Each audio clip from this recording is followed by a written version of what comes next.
very few people, it's not important what we can do, because always it's wrong. It's not, if I cut or if I shoot dog, someone come and send me, it's not realistic.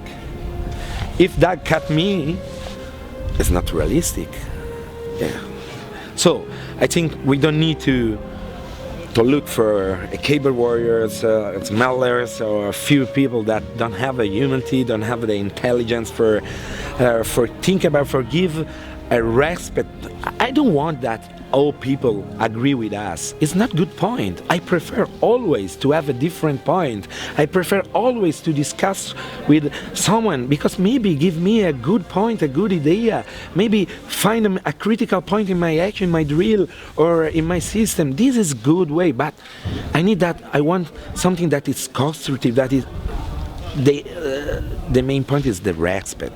We need to share a lot of information, but with the respect in the base, you know. But it's not that it's a problem. People can say everything, but you know, it's very small people. It's the same people every time. What we want to do is to find a community, to make a community. We want to create a community that is interactive community, that someone can say, hey, yes, this for me is not alright, because in that point you make this mistake. This is my point, but make it with the respect. And I say, oh, maybe it's right. Maybe I'm wrong. Maybe that point is really critical. This is good. It's good every time if we discuss with the respect and with an objective, that is common objective, that is to create a community that have a lot of brothers, operators community that can help. The community can help an operator, because we are brotherhood.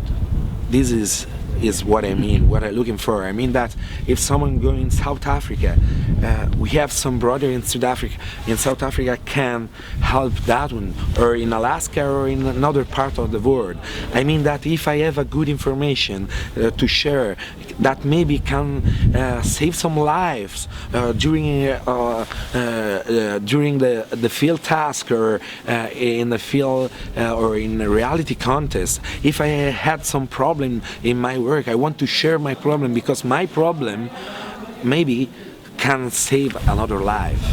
Now, why do you think some instructors and some critics, why are they disrespectful? I don't know. In my life, I think I never put it, or I never went in some page or another instructor. I don't mean if the instructor is good, or is competent, or is professional. I don't looking for that. But also, if I think that it's not professional, also I think if it's out from my word, I never put nothing under the page or something like that, because I don't want to have a visibility when I give only when I throw some shit or bullshit between someone else. You know what I mean? If I have something that is interest to share, I can do it without throw nothing to someone else that make the same job. And another point is, I think that an instructor need to have three characteristics that is very important. Need to be professional, need to have humility, and need to know that we never stop to learn. There isn't an age for stop for learn. We learn every day. We need to try to learn every day, between someone, between our friends. I say always, one instructor is a good instructor when learn from his students, as the students learn from the instructor. It's never is one way only. Right. Do you believe in that there are things that a student can learn from his instructor? Oh, absolutely, without a doubt. And the instructors can learn from their students. I learn from, and I try to, one of my teachers told me, don't only learn from the ones you fear. Learn from the most basic person, because that will only teach you more things. Their questions become learning things for you. Now, not every instructor subscribes to this philosophy. Why not? Why not? Because their ego? Think of the bigger picture. You know, you can learn from anything. You should learn from your mistakes, and mistakes aren't necessarily good things that are taught to you. They can be, but if you don't know how to learn, the thing is, it's how to learn and make things better for yourself, and that's always ongoing for the rest of your life. You should always be a student. Think about that. Also in SHOT Show, I talk with 1,000 people with different experience of special operators, law enforcement operators from United States, from other country, and I think one of the amazing and awesome things is that we share information and we do it with a beer, we do it with a friendship, we change it as contacts. This is the goal. I don't arrive on the SHOT Show and say, hey, this is the way for do. There isn't one way. There isn't one way. There is a lot of way, because there is a lot of parameters that can change. So I can say to anyone, hey man, there is only one way for do this drill and this mine. I think there is a wrong point. I start with a wrong foot. I think that, okay, I teach this and I explain why. Another point is, a lot of time the instructors say, okay, this action, you need to do this in this way. But after, they don't explain to the students why. They don't explain if have a sense, if it's useful on the field. And the most important thing that a lot of instructors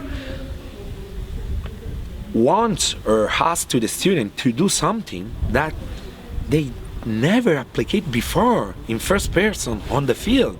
And this is crazy. How I can ask to someone to do something that before I don't in first person, I don't applicate it on the field. I have not applied it on the field. You know what I mean? Yeah. And so wait, you it's think not enough to learn something just because I heard this from other instructors, you know? Maybe the main instructor. It's not important. I can go to the best or to the first instructor in the world. I can learn a lot of things. But when I'm going to teach again that technique, I need to explain, and I need to know if that technique have a sense on the field or not. This is the way. You know, the one thing that is definitely going to stay the same is that there will be change. What worked for me before will change because I'm changing. Look, when I turn 25 next week, things will change. Or in 10 years when I'm 35, I may not move the same. And whatever worked for me today may not work for me in 10 years. So I have to find answers to that. So I accept change. I accept that, or I'm always learning from mistakes, or what works today may not work for me tomorrow because I changed. And remember that we need to learn from the past. This is important. We need to learn from the past. We need to learn from everyone. We need to learn from the information that the past shared with us. But we need to remember also that we need to have the volunteer to go and check the information from the past, because the information they don't come to us alone. We need to have the push, the hungry, the passion to go and check. And technology will change, but the past is past. Nothing is ever created underneath the sun that God has created. And you'll always learn. My belief, right, that technology can change, but the human nature will always be there. Always. So if you can give maybe one piece of advice to a student that you might have in the future, what might that be? Enjoy your passion. Yeah. Enjoy your passion. I agree. Enjoy your passion, and and be good and respectful, Yeah. and have honor and integrity all the time. yeah, and think about that. What you learn, try to find a sense in what you learn in reality condition.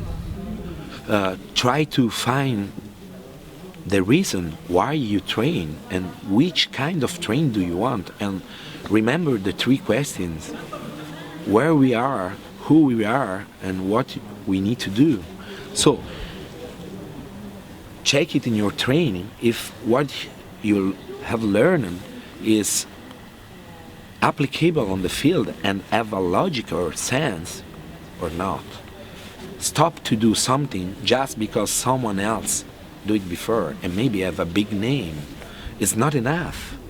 I think that all operator that pass on the field know this very well.